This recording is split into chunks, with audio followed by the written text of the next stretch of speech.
So listen, man, I'm trying to clean out, my hard drive so I could get these clips off my hard drive. So I'm reacting all to them in one video, man. Listen, man, I call this the 2 minute drill. I might start doing this like however often, but the 2 minute drill is going to be we watch a clip.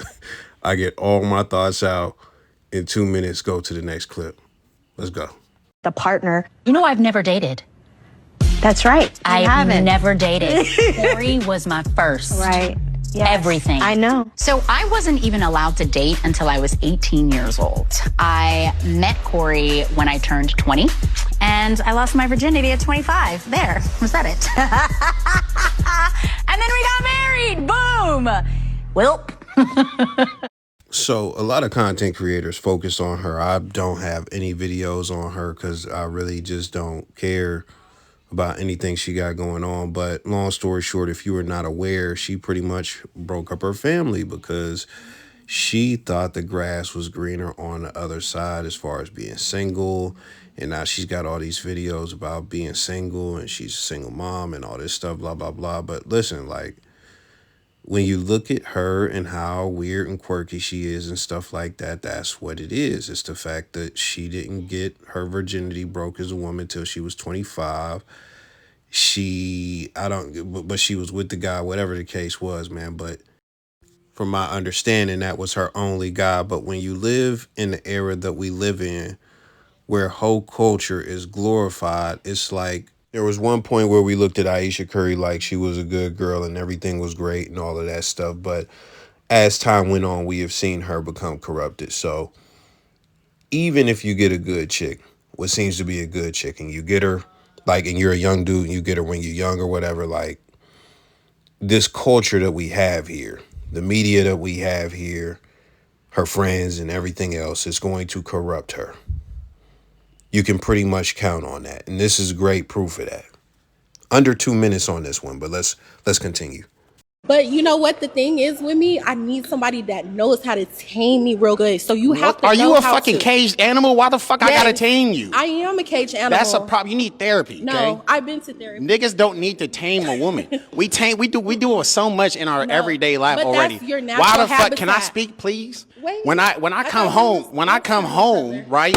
When I come home, I don't want to have to tame my woman. No. If I'm providing for you and I'm doing everything I'm supposed to be doing as a man, right? Why the fuck would I want to come home after dealing with all that shit and then have to tame my girl? Like as if you some animal. It's not like you have to tame me in a sense of like if there's something going on every single day. It has to do with like, a day-to-day thing as far as like, I might be in a bad mood or I might be trying to do something that I want to do and you're telling me not to do what I want to do and I might want to do it. So that might be combative for me because I'm very bossy.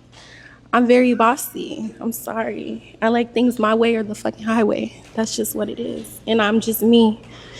If you like it, you like it. If you don't, hit the road. Would she be somebody that'll be your type? Fuck no, nigga. What the fuck I need to tame and like tame, nigga? This shit crazy. And she talking about, oh, I'm 27, you know what I'm saying? And I like things my way or the highway, whoop the whoop. Well, listen to me. This is why you're at a dating show inside of a studio right now, okay? Because you're still dealing with these issues, baby. You need to See, the first thing, and I got to do a video about things that I've learned from the Pop the Balloon show, or things you could learn, whatever the case may be. But the thing about a lot of these chicks is they have herd mentality. Herd mentality, man. And even outside of that, another thing is that they personalize shit that has nothing to do with them. So the chick seen how the interaction was going and how he was talking to the chick, and she just popped her balloon. I would love to see what she had to say about that, but that's for another day. Now, as far as a guy having to tame a woman, that is absolutely insane. I don't know any guys who are into that, who actually want to get a woman that is like a wild animal and, train her to, eat dog biscuits and, jump through hoops and things. I don't know anybody who wants to do that.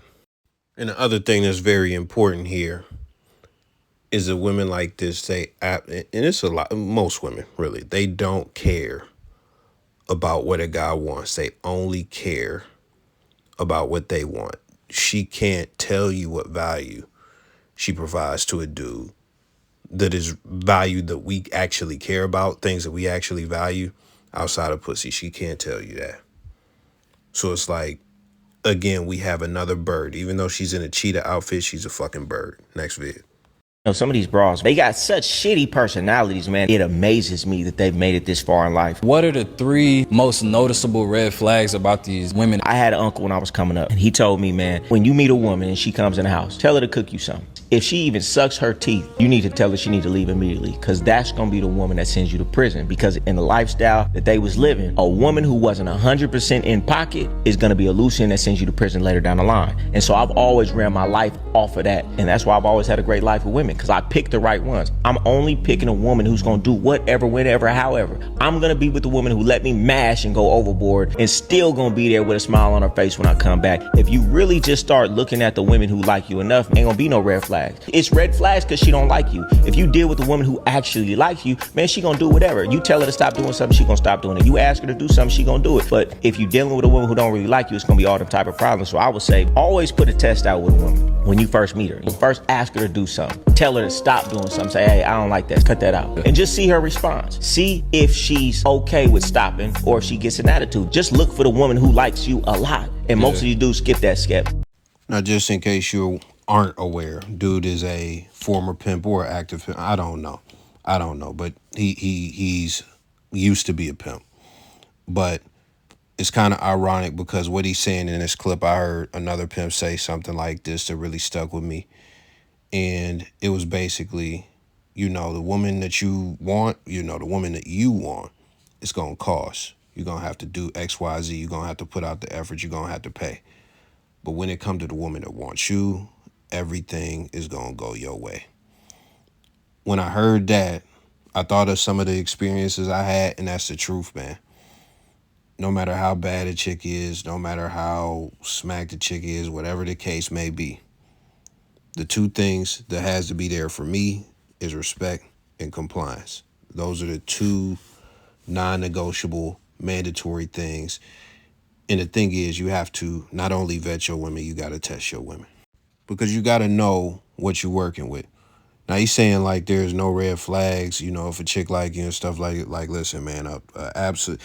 Again, he's a pimp, so he look at the whole shit different. Don't know what regular square dude want to be with an absolute whore. So an absolute whore can definitely play a good chameleon and do all the right shit, but still be an absolute whore and go and fuck somebody else while she got dinner for you on the counter when you come back in the crib and shit like that. So there are definitely other red flags you got to watch out for. But when we talk about this, you definitely, that's one of the top things, man. If you cannot check her, but let me not even say you. What I say is, if I can't check her, I can't be with her. Period, point blank. If she is an uncheckable chick, I can't fuck with her. Period, point blank. If she too defiant or anything like that, it's not going to work between me and her. Period, point blank. I've been dating a guy for 2 months, and my womanly instincts kicked in. And Excuse me? I said my womanly instincts kicked in, and I was just, wondering when I called his phone what I looked like when I called him. So when he was in the shower, I called his phone, and I was expecting to see, a name, something, and it was just a number. And when I brought it up to him, he said, well, I just haven't got into it. So I was wondering, am I overreacting? Am I just a good detective and I caught him on something? Just what should I do? Well, let me ask you one question. Okay. What does your intuition tell you? That there's something going on that I don't know about. I just don't know how to ask, No, you don't have to ask. God gives women this thing called intuition. Intuition is to protect you from the hunter. The hunter is us. We have hunting techniques. God gives women a protection against a hunter. It's called intuition. Every woman in this room has broken up with a man, and on the day you broke up, you say to yourself, I knew it. I knew. But you go against your intuition because you want your heart to feel good. You have to trust your intuition before you spend 2 years with this guy and names still don't get in the phone. Okay. Y-A-N-A. He ain't got around time to put that in the phone. Okay. That's what you'll do. Next time you get his phone, and just program your name in there, put your own name in there, and just when it pop up, it just say, see you, sucker.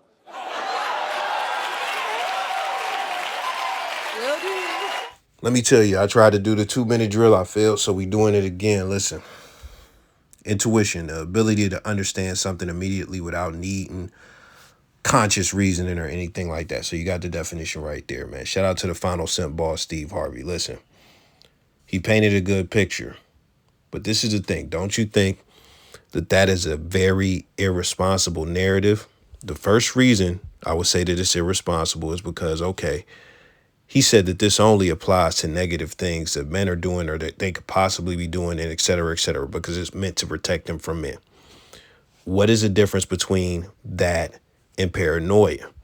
The second reason that it is very irresponsible is because it just validates every negative hunch and everything negative that a woman could possibly think about a man in a situation. And the thing is, if you know women, you know that I want to say the majority of them, honestly, are very bad decision makers. Where do these chicks' intuition be when it comes to liking thugs who are very dangerous? I'll tell you where it's at. It's nowhere to be found because they are highly attracted to these people. But guess what? Some of them end up in situations where they go to jail. Some of them end up in situations where they get shot just for being with these dangerous guys that they are attracted to. Sometimes their kids are even endangered. So listen, it sounds good to just validate how women feel and stuff like that for a check. It sounds good.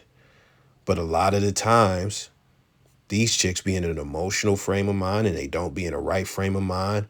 And most importantly, they don't make the best decisions because sometimes the attraction will push them to make decisions and their intuition never pops up. And that's 2 minutes. Listen, we did good on this video, but listen, man, we done. Let me know your thoughts and we'll do more videos like this in the future. I'll catch y'all.